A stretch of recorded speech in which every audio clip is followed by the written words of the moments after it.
கோவை மாவட்டம் பொள்ளாச்சி அருகே வால்பாறையில் குடியிருப்பு பகுதியில் சிறுத்தை நடமாடிய காட்சி சிசிடிவியில் பதிவாகி இருக்கிறது. இது தொடர்பான கூடுதல் தகவல்களை நமது செய்தியாளர் சக்திவேலனிடம் கேட்கலாம்.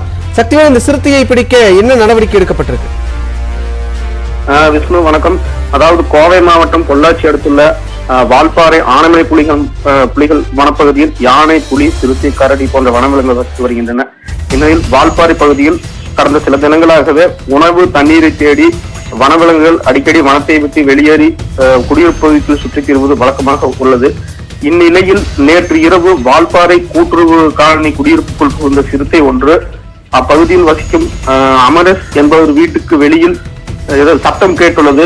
அவர்கள் வெளியே வந்து பார்க்கும் பொழுது எதுவும் இல்லாத போது வீட்டில் இருந்த சிசிடிவி கேமரா பதிவுகளை ஆராய்ந்து பார்க்கும் பொழுது சிறுத்தை அவரது நாயை கவ்விக்கொண்டு செல்லும் காட்சி வெளியே பார்த்ததை கண்டு அதிர்ச்சி அடைந்துள்ளனர்.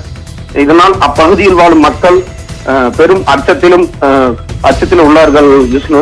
இதனால் வால்பாறை குடியிருப்பு பகுதிக்குள் சுற்றித் திரியும் சிறுத்தையை வனத்துறையினர் கூண்டு வைத்து பிடிக்க அப்பகுதி மக்கள் கோரிக்கை வைத்துள்ளனர் விஷ்ணு.